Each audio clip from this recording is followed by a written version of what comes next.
Hello and welcome to episode 5 of View from the Sideline podcast. I'm Chris and Rich is here as always. Hello. Rich is going to explain what's going on this week. Yep, so coming up this week, we've got the return of the usual feature, the weekly teaser. So this week it's my turn to put Chris's football knowledge to the test. Then we've got the return of the weekend review following the weekend's Premier League matches. Then after that, we've got a new feature for this week where we are going to be doing a quick summary of the lower leagues in England, so the Championship, League One and League Two. So we'll be taking a look at the matches in those divisions. This week's special topic is the loan system. So Chris and I will be discussing our thoughts on that. So how does it work? Is it a worthwhile part of the game, etc.?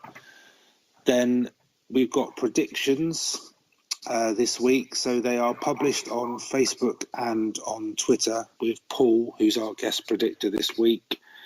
So we'll be taking a look through those, and then we will finish off with what's coming up next week and ways you can keep in touch with us. Okay, so sorry, Chris. I was just going to go straight into the teaser. Yeah, go for it. For you there. Sorry to interrupt you, but I'm so excited by it. So with the return of the Champions League group stages starting today, my teaser is Champions League based. So my question to you is, which team won the first ever Champions League after it was rebranded? So the first year that it was branded as the Champions League rather than the European Cup. Can you tell me which team won it? I can't right now. I'll have to have a think. Oh, that's a hard one. I could give you the year. So it was 92-93 season. Was the first time that it was called the Champions League. Oh, so I was alive. I was here. So I'll have to see if I can know it. You should know it, Chris. See if I can rejig my memory to that time when I looked on teletext in 92-93. See if I can remember.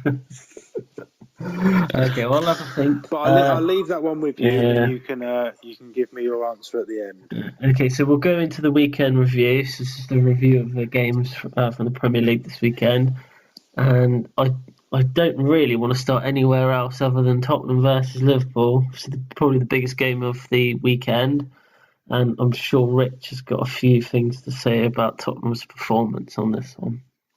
I did wonder whether you'd start with this one, Chris, so thanks. But from Spurs' point of view, it was poor. I think Liverpool thoroughly deserved to win the game. Spurs were sloppy. They didn't look solid on any part of the pitch. I'm not even sure Harry Kane actually played. He was almost non-existent. There's rumours that he's injured or he's suffering from fatigue because of the World Cup, but he just doesn't look on his game at all. Yeah. Just picking up on that Harry Kane bit, I remember I think it was either last week or the week before, you said that when Harry Kane doesn't play well, Tottenham really do suffer up front. So do you think there's something that they should look for in the summer, another striker? Yeah, I probably think they did. I think the trouble Spurs have got is that pretty much, unless Pochettino changes the formation, any striker that comes in is always going to play second fiddle to Harry Kane. Yeah. I'm not sure Llorente's a good enough option, really. If you look at other top teams and the backup strikers they've got, I think they're probably better. But Spurs just didn't seem to click at all. Dyer was making sort of sloppy passes. Alderweireld was. They just didn't look. They just didn't look like they were in the game at all. I don't think they really threatened Liverpool at all. But saying that, Liverpool probably could have had 5-6 goals on any other day. They could have easily scored 5 or 6, I reckon, with the chances that they had. Yeah, I don't disagree with you. It's Spurs again conceding the first goal from a set piece, which seems to be what they do at the moment.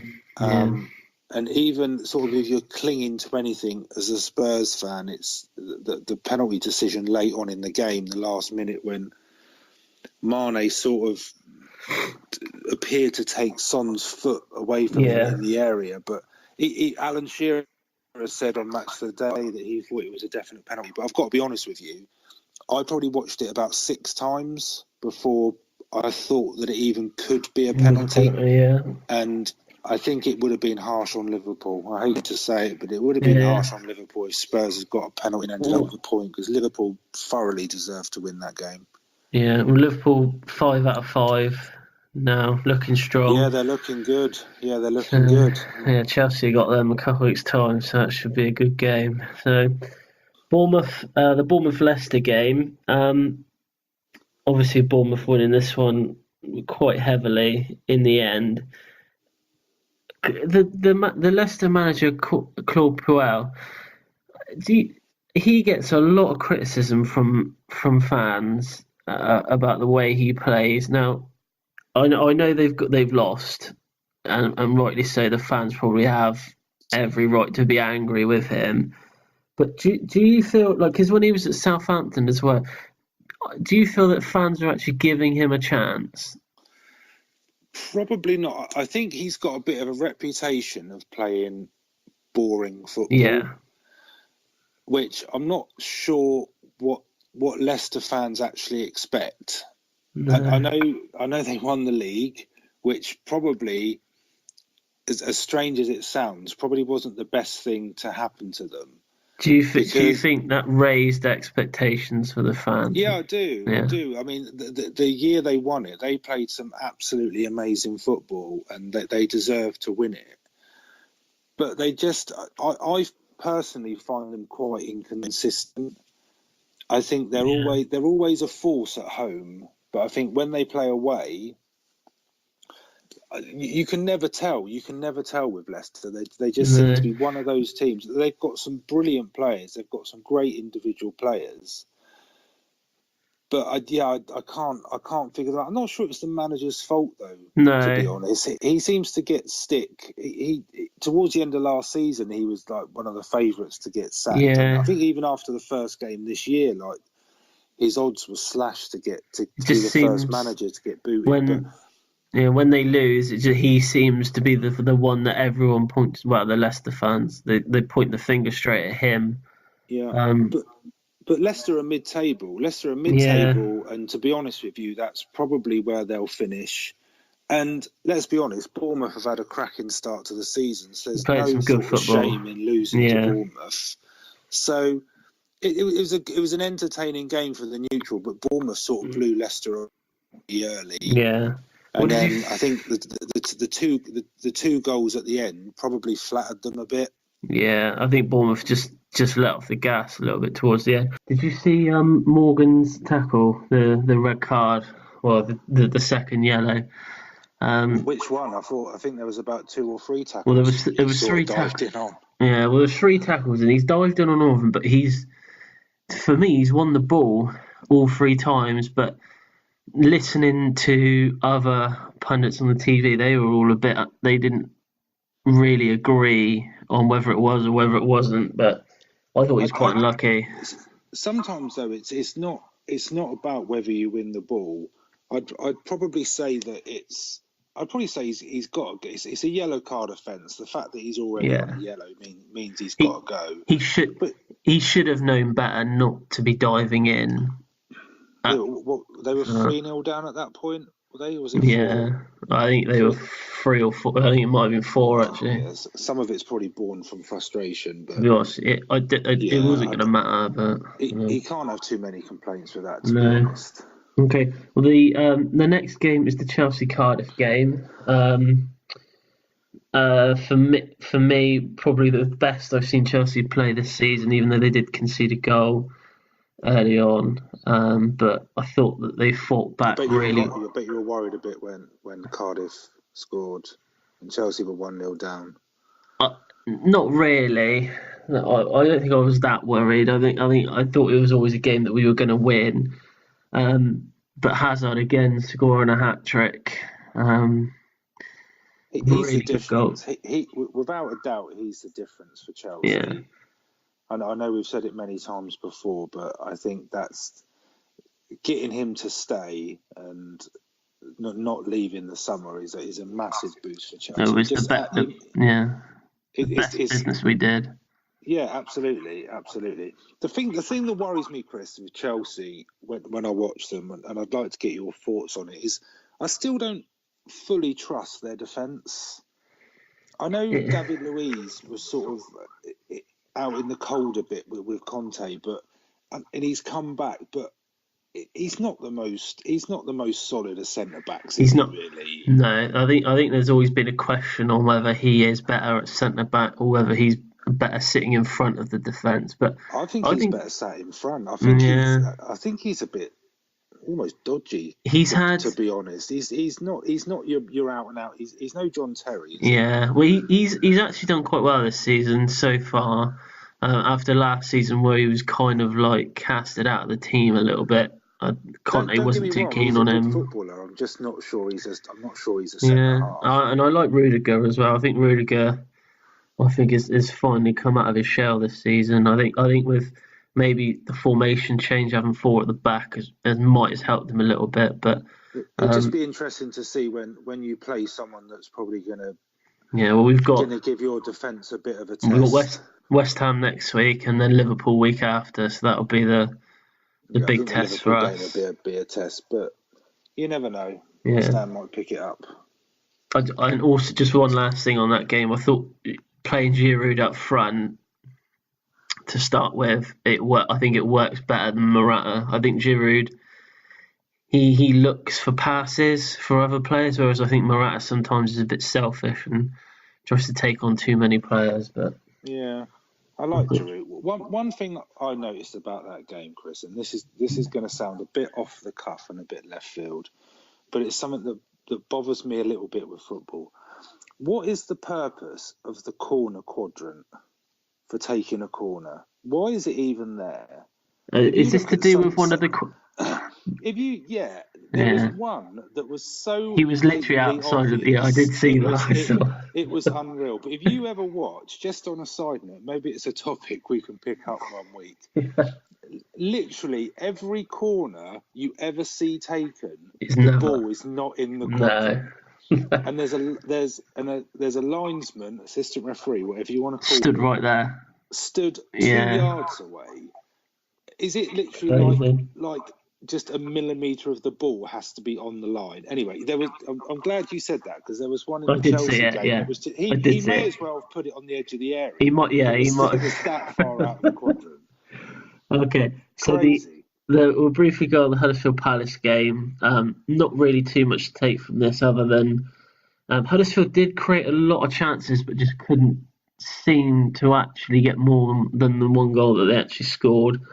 And to me, without Zaha, I think Palace would be in and around my bottom 3 come the end of the season. I think he's definitely their shining star of the team, and I think without him, I think they would struggle for goals, because it only seems to be him that actually creates anything and actually scores the goals.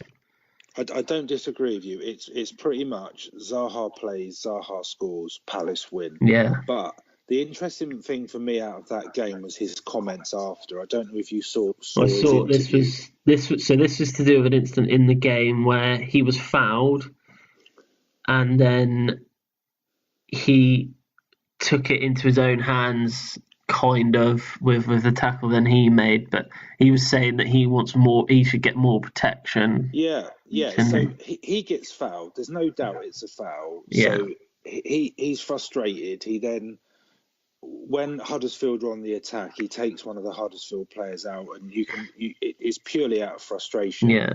But after the match, he commented and basically said that what's it going to take? Is it going to take for someone to break his leg before refs do anything to protect him? And it goes back to the Capoue tackle. This is where he got caught. Second game of the season, yeah. And I've got to be honest, I do sympathise with him, because he does get a lot. He does get a lot of bad tackles on him, a lot of challenges. He does get roughed up a bit. But I think that's because teams know that if you do stop him, you pretty much stop Palace. Yeah. But it's an interesting debate, because on the flip side, I think over probably the last 2, maybe 3 years, I think he has got a bit of a reputation as being a bit of a diver, going down a bit too easily under challenges. So I'm really stuck in the middle on it, because I kind of feel like he's made his bed, he's got to sleep in it, but he does get rough treatment. But I'm not going to put him in the same bracket as like Neymar and Messi, but they're chalk and cheese. Messi gets kicked all over the place, but you never hear him complain, whereas Neymar, you sort of run past him, he falls over. But Palace did well to keep hold of him in the summer. I think I think they'll do well to keep hold of him come the winter transfers as well. If he goes, he'll go for big money, because they literally need to buy a whole new team to replace him. But I think that's the talking point for me in that game. A good win for Palace. That's the sort of game Huddersfield probably would have won last year. The fact they're not winning these sort of games is why I think they're probably going to struggle. Not a lot else to say on that one, to be honest. So the City-Fulham game, it was one of those games for Man City where they just literally coasted through the whole game. And their key players just made Fulham look a bit silly. If that's. I thought Bernardo Silva played really well. I thought he had a really good game. I think he's probably gone from what you'd probably say a squad player to he's probably going to be in the majority of the starting 11s. Yeah. And Sane coming back into the team, getting a goal and an assist as well. Obviously, a lot was said about him at the start of the season, where Pep said he wasn't quite sure whether he was ready to be playing again, but I was quite annoyed because I took him out of my fantasy team as well last week. What a player to have coming in, though. I know he hasn't played much this season. I thought City were always in control. We pretty much seem to say the same thing about City each week, that they look like they can score whenever they want to. But the one thing, Sterling's goal, obviously it's a tap in from like 5-6 yards. That's right, however close he was. But the first thing that came into my mind was if he gets that chance playing for England, he's probably going to miss it. But do you know what I mean? I understand, if you think back to the World Cup and some of the chances you missed, do you think if he was in an England shirt, he probably would have hit the bar or something with that. But because he's playing for City, he's going to put it away. But routine win for City. City can turn it on and off whenever they like, can't they? It's just one of those things for them. Absolutely. So Newcastle-Arsenal game. Arsenal won this by 2-1. A couple of things on this one. I'm still not totally convinced by Arsenal this season.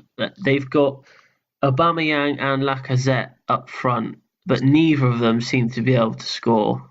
I don't know what it is, and their defence doesn't look great either. They both scored against Brighton. They did, but so do you mean your comment is they don't look like they were going to score against Newcastle? They should be scoring more goals, is what I'm saying. Yeah, they don't score, and I don't think they score. Aubameyang, 2-3 years ago, he was rated as probably one of the best strikers that you could buy. And I don't know. I'm not very. I don't think Lacazette had a very good season last season. No, so I'm not. I agree. I agree with one of your points. Arsenal, to me, still look a bit dodgy at the back. I know we've said that previous weeks. Yeah. They don't look like they've addressed that properly. They probably need a Tony Adams or a Steve Bold. Do you know what I mean? To go in there and sort it out. I know. It's not as easy just to go and get a player like that, but they look a bit dodgy at the back. That for me was a typical game of two halves. Newcastle dominated the first half. They had chances, they just didn't take them. And then Arsenal, second half, they get 2 quick goals. And then I know Newcastle get one back towards the end, but the goals Arsenal scored and the time it took them to score, the game's sort of almost over. Yeah. But they're not convincing for me, No. Arsenal. And Newcastle have played 3 of last year's top 6 already. So obviously they are second from bottom at the moment with just 1 point. But I think they've been handed They'll quite be okay. tough. Like, Yeah, they have had tough fixtures, but they'll be fine. Arsenal don't. I wouldn't be filled with confidence as an No. Arsenal fan. So the Watford Manchester United game. This is actually a really, really good game. I quite enjoyed this game. I watched Yeah, it it was a good game, live. David De Gea, rightly so, in my team last week, as the goalkeeper, made an absolute brilliant save at the end of that game. Kept them winning the game. I think after the social media storm I caused last week with putting Lloris in, I think I can't even say on this podcast the comments because they were that bad. No, it's good. It's good. Lloris isn't playing at the moment, because if he drops some clangers, then I'd be in for a right kick. I thought it was a fair result for United. I thought United did edge that one. One player that shone for me in that game for Man United was Sanchez. I actually can't remember him having that good of a game for Man United since he joined them. He was literally from start to finish. He was brilliant. Everything he did, it was positive for United. So yeah, I'm not his biggest fan, to be honest, but No. I thought he had a good game. I thought United played well. The thing in that match that stuck out for me was Matic sending off. That almost the first yellow card he got almost went unnoticed. Yeah. I don't know if you saw it, but because the ref played advantage, and then Watford sort of were on the attack, and I think there was a chance, and then the ball went out of play or something. Yeah. He went back and then booked Matic. He did, yeah. But it's almost as if in the game it went unnoticed. You didn't realise that he'd been booked, and then I don't know. It's kind of like Morgan's with this one, that you're on a yellow card. I know it's sort of like the last minute. That's what I can't understand. It's literally the end of the game. The two are different in the respect of your team's 3 or 4-0 down, your team's 2-1 up away from home, and it was a bit of a silly sort of. But when he went off, Mourinho almost seemed to congratulate him. Well, this is what I mean. On the back and shook So his hand, and it was he's been like, yeah, well done, you've wasted a few minutes by getting sent off. But then what happens if Watford then go and score? Does Mourinho then go up to them and slap him on the face? Well, I think he should be shaking De Gea's hand. Really. Yeah, I think he is. To be fair, it was straight at him. I could have saved that, but I'm not sure about that, Rich. So it's pretty good save. If it was Lloris, he would have caught it, set up a counter attack, and then they would have scored another one. So Sunday's games, Wolves, Burnley. Again, not really a lot to say about this other than Burnley are really, really struggling to get off this season. They cannot seem to just get anything out of these games. And Wolves literally battered them for 60, 70 minutes of that game. Absolutely.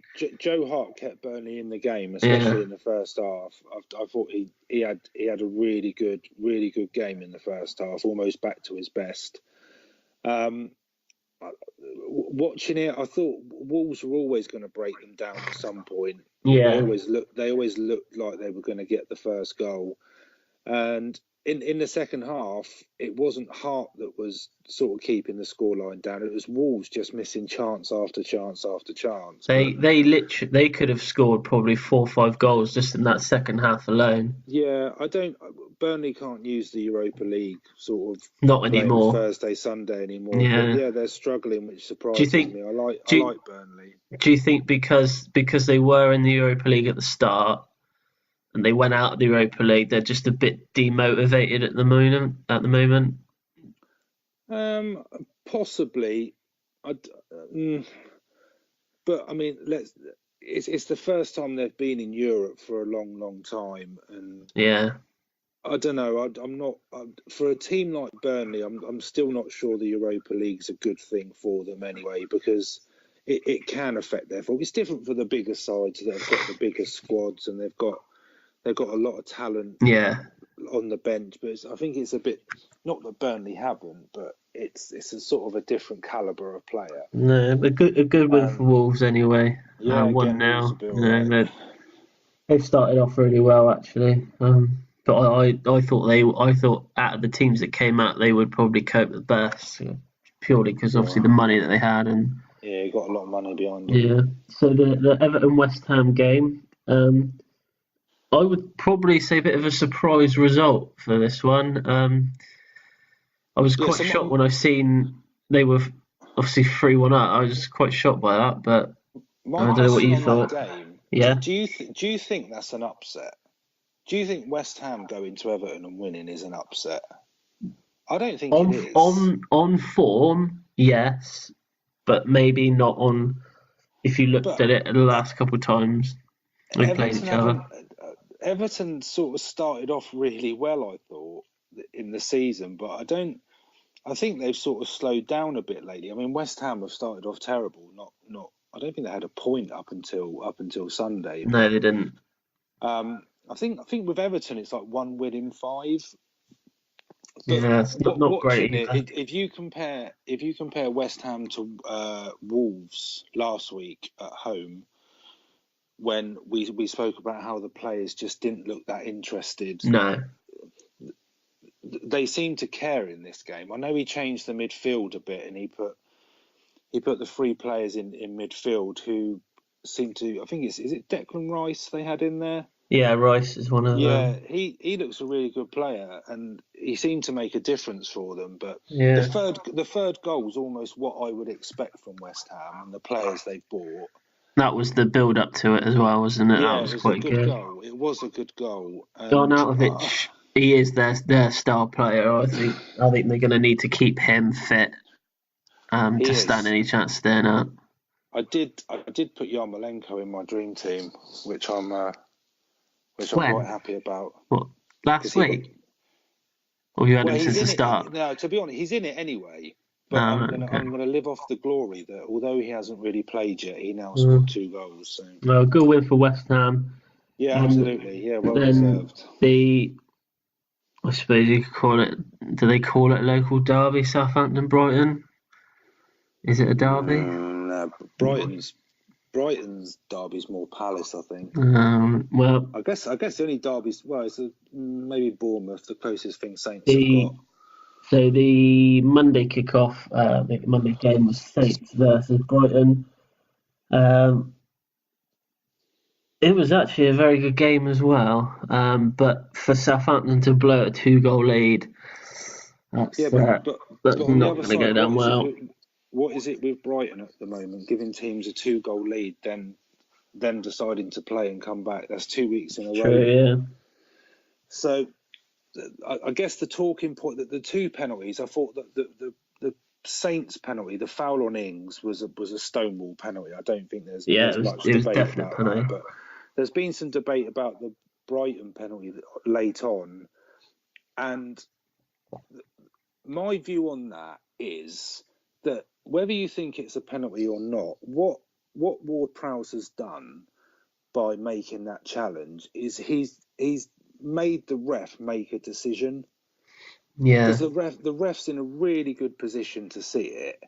And he's not sort of taking him out. I mean, he's nudged him. He's clearly nudged him, but there's contact, but whether it's worthy of is there much? I'm not sure. But where the ref is, he's sort of made him make a decision. So I don't think they can have much complaints. But I'd be much happier being a Brighton fan coming back from 2-0 down than I would a Saints fan. Saints had so many chances in the first half, but then Brighton came back into it.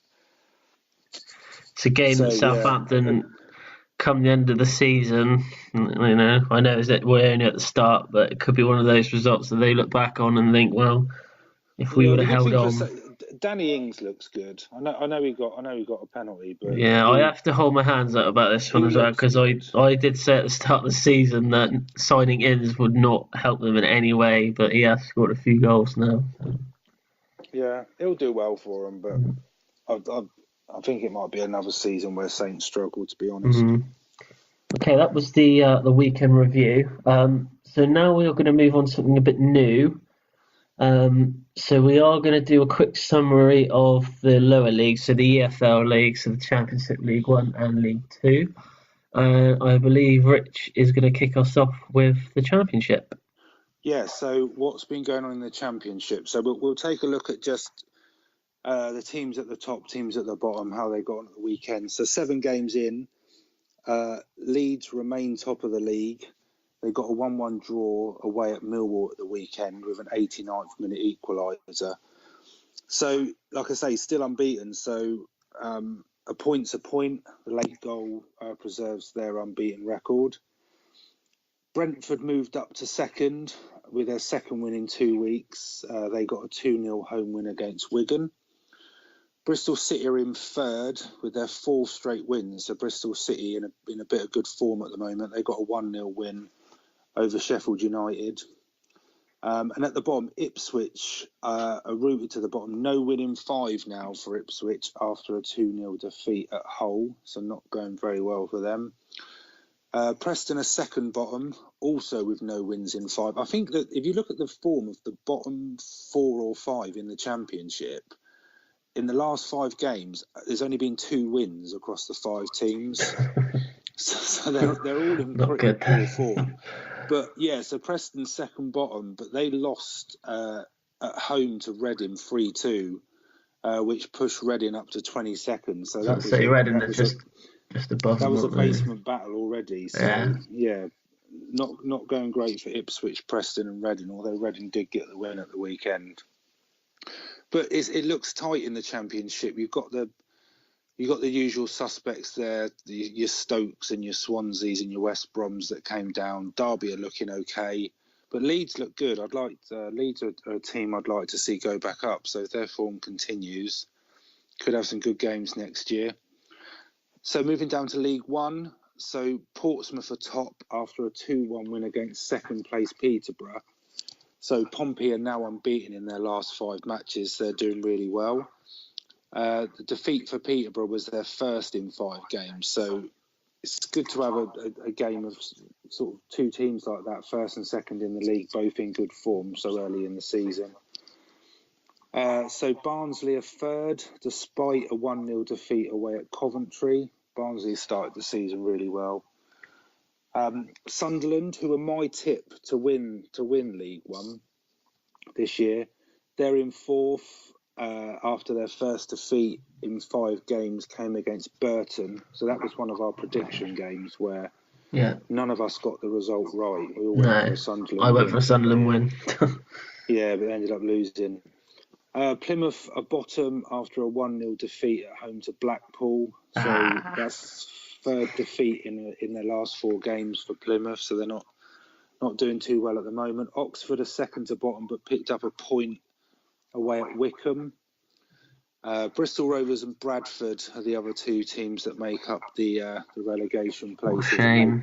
They both lost at the weekend. So it's quite interesting adding this feature in and sort of having a proper look at the tables. The teams that are at the bottom, especially in League 1, even in the Championship, actually, their form isn't good already. I know we're only 7 games in, but they just can't seem to get a win from anywhere. So, yes, a few of them are going to have to up their game over the next couple of weeks. Okay, so that's Championship and League 1. Yeah, so League 2, a 6-0 away win for Yeovil. Moves them up. Start with Yeovil. Moves them up to 5th in the table with a game in hand as well. So an emphatic win for them. That's their best result since being in the Football League as well. So, and they are now 6 games without conceding. So good form at the moment for them. Lincoln and Exeter, they both won 2-1 at the weekend. That means they hold on to 1st and 2nd. And then wins for Colchester, Bury, Oldham means that they make up the rest of the playoff positions. The bottom half of the league, so bottom of Notts County, they actually registered a point at the weekend, only their 2nd point of the season. they drew 3-3 with Stevenage, and they were actually ahead 3 times in that game, and 3 times they unfortunately conceded a goal. Macclesfield second from bottom again. They've only got 2 points, and that is about it from League Two.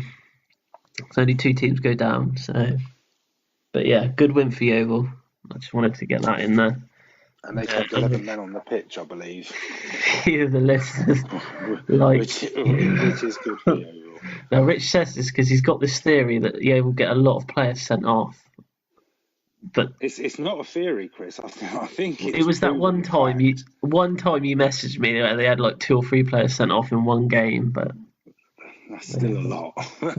That's almost getting the game abandoned. Almost. But the money they have had Yeovil this season, they've spent it well, and I think they've actually done a lot of research on the players that they've brought in. And it does look quite positive for them at the moment. So, yeah.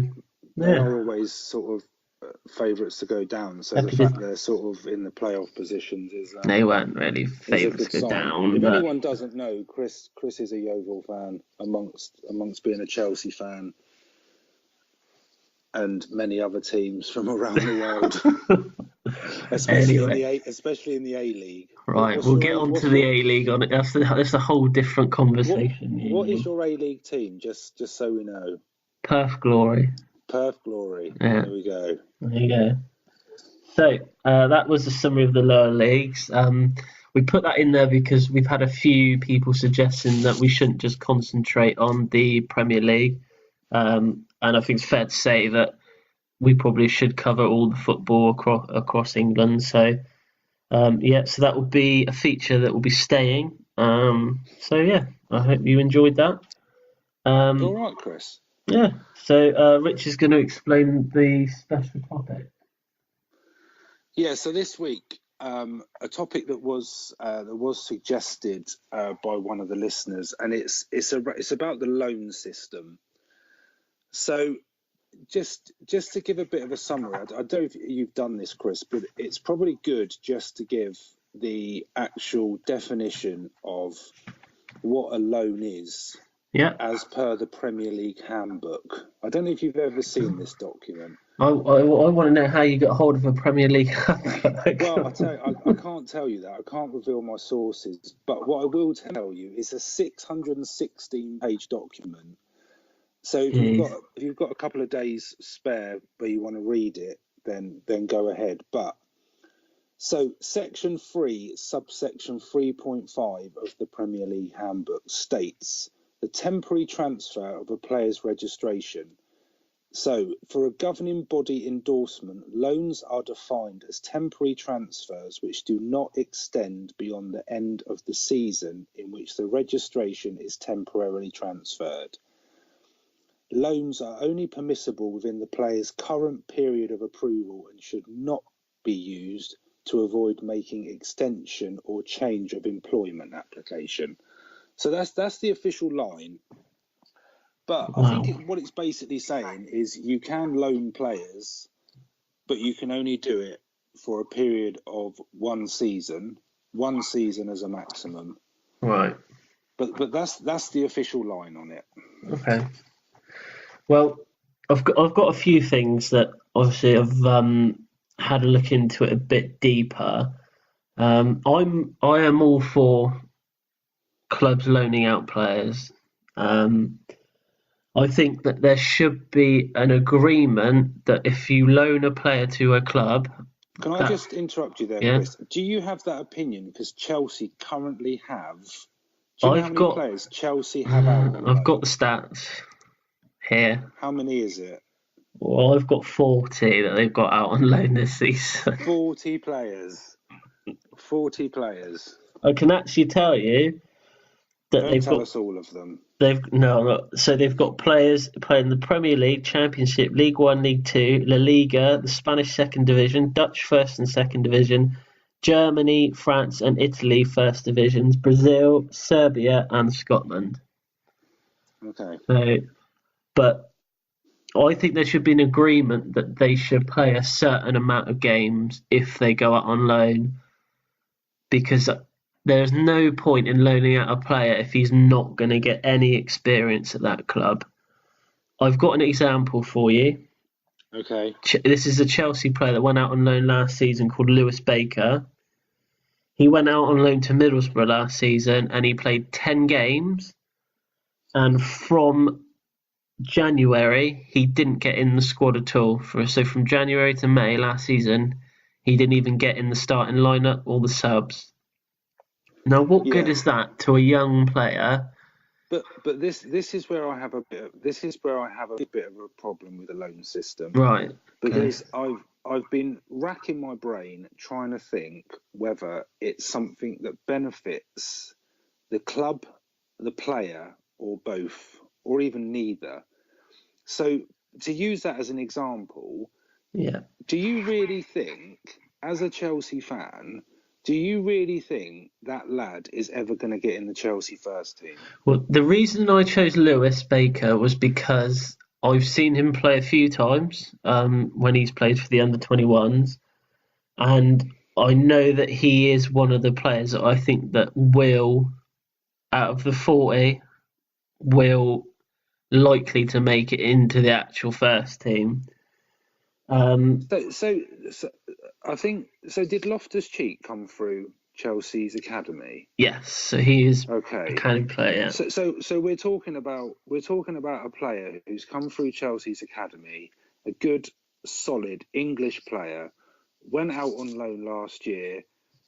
The way he played last year for Palace pretty much got him in the England squad for the World Cup.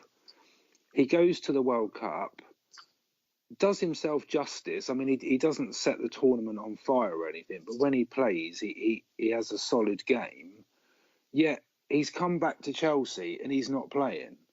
This is where I think I have a problem with the loan system, because I don't fully see the point of it. Because big clubs,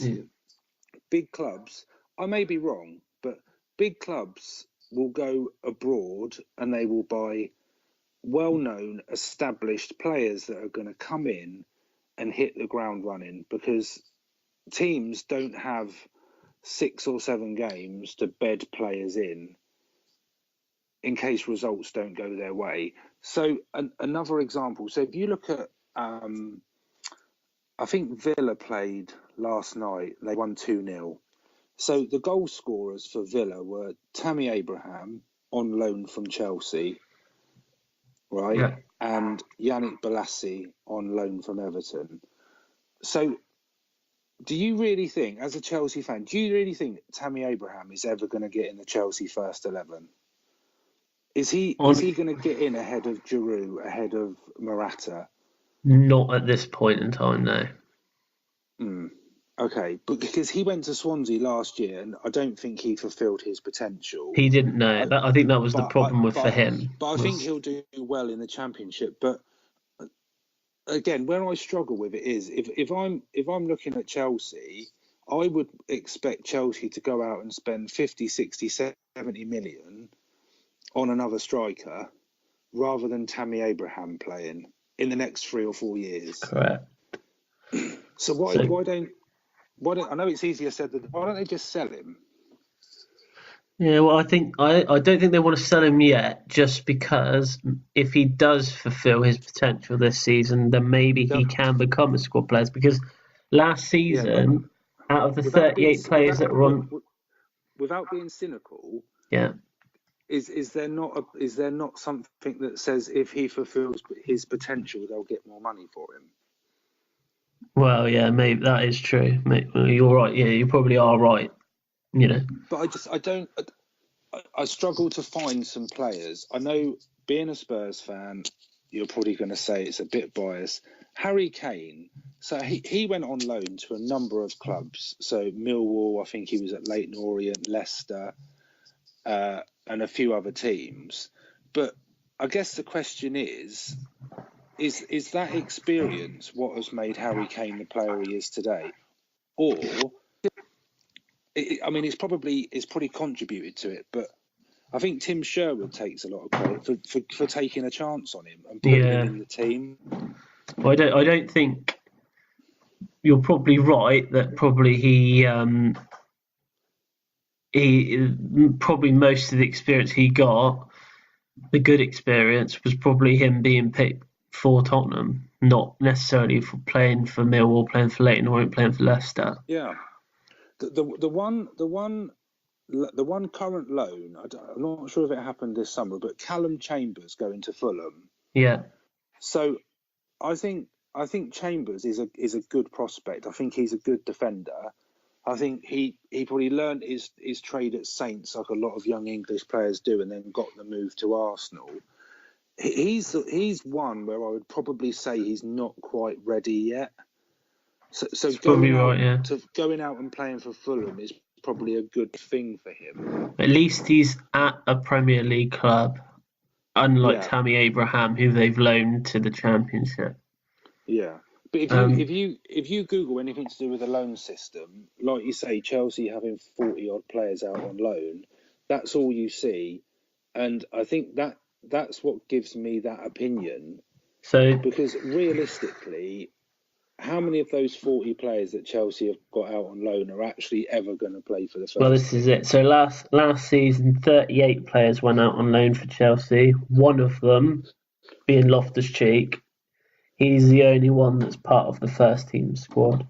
Because that comes back to the original question. Do you think it benefits the player, the club? Neither. I think it benefits it slightly. It benefits the player, but I think it probably has the best advantage for the team that's receiving the player, because they're getting semi-experienced players for probably a cut of the price that they would normally have to pay for if they bought the player.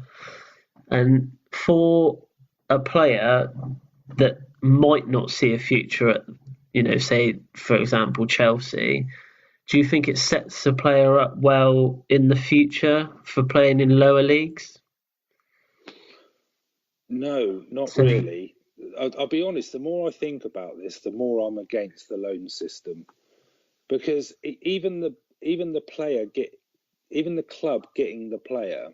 So if you're Villa, for example, and you think you've got Balassi and Tammy Abraham, so two good players. Yeah.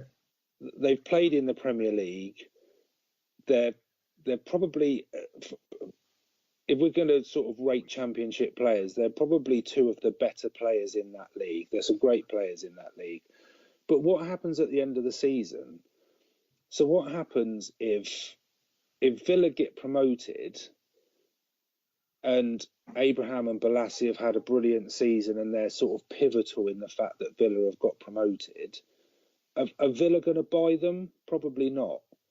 They'll go back to their parent They probably clubs, won't be able to. either not be in the squad, or they'll just go out on loan to another Championship team next year.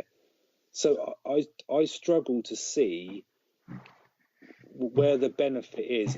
Footballers want to play football. I think from the players' point of view, they want to go and play football. Do you think maybe a cap on how many players that you are allowed to loan out over a season, or do you think just I think there all is in a all cap. it's not a good idea? I think you're only allowed. I believe it's 2 players from Premier League clubs. You can only send a maximum of 2 players out to other Premier League clubs. Okay. But the loan between Premier League to Premier League is like Carriers. He went to Besiktas. Ashley Williams, he's gone to Stoke. There's not many. I know there's more players, but there's not many Premier League teams. Can you remember that? I can't remember the last time Spurs had a player on loan. I don't know if you can remember Chelsea's. The last sort of Chelsea have got one now. They've got Kovacic, haven't they? Oh, well, he's on loan. But the last big name player I can remember going to a big club, and there probably have been one since, is Henrik Larsson to United. And if I remember rightly, that was more of a sort of a stopgap, sort of just a one season. I'm not sure if he'd retired or he came out of retirement, but that's where I sort of see the loan system working more. if you've got 3 keepers in your squad of 25 and 2 of them get injured, I know you can go to your youth. I'm not trying to stop youth players getting promoted at all, but to me that's almost where the loan system comes in, because you need someone. Yeah, I definitely see what you're saying. I think it's a difficult topic, but yeah. I'm not sure I do lean more towards that it's a waste of time. So I struggle to see the benefit with it. So this season so far, 382 players have gone out on loan from Premier League clubs. But how many of those could you name? Exactly. But then you look at La Liga in Spain and they've got 260. So the Premier League have got 122 more players out on loan than what La Liga clubs do. And I'd be interested to know how many of those are English. From the Premier League ones? Yeah. I would have thought the majority are probably English, I would have thought. But I suppose at least they're getting game time. Yeah, I think that's the main thing. I think as long as they are playing, then I don't see a problem with it. The way I do have a problem with it is if they're just sat there not playing, they might as well be back with their parent club training, But I think it'll be one of those ones where the FA may look into it in the next couple of years, because like you said, even as Chelsea have 40 players out on loan is an astonishing amount of players. But it may be a bit of a biased view, but when I think about loans, I think back a couple of months ago when the UK transfer window closed, and in the run up to the end of the European one closing at the end of August, a lot of talk around, like Danny Rose, for example, with Spurs, was that he was going to go out on loan. Yeah. Now, whether that's because it was too close to get a permanent transfer done, or whatever the reason was, if Pochettino doesn't fancy Rose and he's not going to play for him, and he's not sending him on loan to get game time to then bring him back into the squad. No, I don't think he's just trying to get rid of him. Just sell him. Just get rid of him. Yeah, I see that. I don't. That's what I mean. Like in the loan system, what I can understand youth players going out, getting experience, but why send a player that's plus 25 years old when they've probably had the experience, for that player to be told, oh, we are going to send you out on loan. So let's say Pochettino went to Danny Rose, said, look, we're looking at probably sending you out on loan. If you were Danny Rose, you'd just be thinking, well, he's obviously just saying that I'm not going to get in the Tottenham squad again. Just sell me. Just get rid of it. If I'm not going to play for this team anymore, you might as well just sell me. Yeah. So it's an interesting debate. I think we could sit here all night and talk about it. I could probably speak for 2 more hours on this, but we ain't got time. But I'm not sure. Again, it's just that they're just our opinions. I'm sure people out there have got different views to us. So well, definitely. If you think we're talking about rubbish, just let us know. I think it's say Rich is you're used to the negative comments now, Rich. So if you just direct it towards him, I literally feel trolled by people because of Hugo Lloris. I expect him to compensate me greatly. Okay, so predictions for this week. They're up on Facebook and Twitter, aren't they now? So yeah, they are. Yeah. See. So Paul, our friend Paul, friend of the show, new listener, he's our guest predictor this week. So like Chris said, they're on Facebook, they're on Twitter. So take a look. Let us know your views. We'll be announcing the results of that early next week after the games have taken place.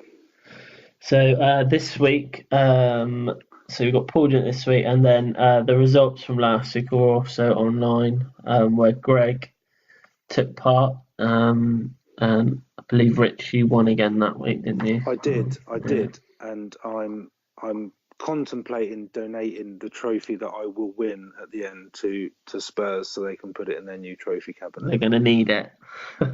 So, the teaser for this week, Rich. Yes,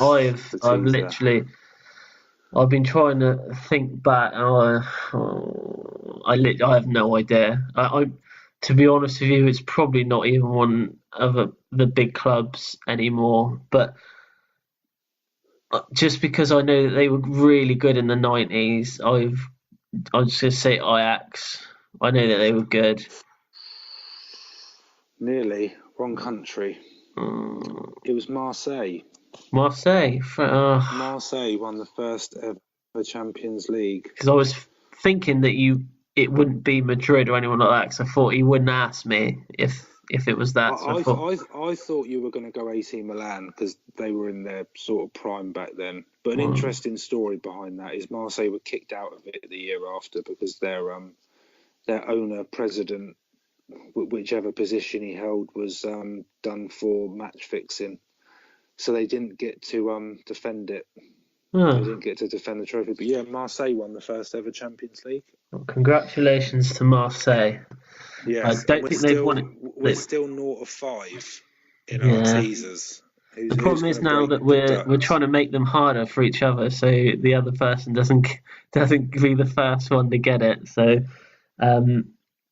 we'll see what happens next week. So speaking of next week, Rich, you're not going to be here next week, are you? No, I'm on holiday, Chris. So I won't be available for the podcast, I'm afraid. So I contemplated on doing it on my own, but there was no way that you guys would want to hear me speak for 45 minutes on my own. So we've managed to get someone else involved. So it's going to be Greg, who did the predictions last week. So he is going to take over from Rich next week for 1 week only, unless Rich never comes back. But I'm not sure Butlins is that good. But Greg has picked the topic for next week. So the topic is going to be about grassroots football. So we've titled it Grassroots, the Good, the Bad and the Ugly. So should be interesting. So that'll be Greg's first podcast next week. I'll be listening, Chris. Yeah, Don't worry about that. Positive comments only from Rich. Of course. And the podcast won't get any bad comments if Rich isn't here. So that's a good thing. Yeah, I thought, well, all publicity is good publicity. But yeah, on a serious note, thanks to Greg for standing in. Yeah, thank you to Greg for standing in. But he will be here recording it with me next Tuesday. But that is about it for this week. Unless, Rich, you've got anything else? No, I have nothing else. Thanks for listening. So good topic, good debate. Yeah, it was a good debate. But thank you for listening, everyone. And remember to go to our Facebook page, Twitter page. We're on Instagram now. Go to YouTube, listen to the old podcasts. I'll link them all in the latest video. But yeah, thank you very much. I'll see you next week.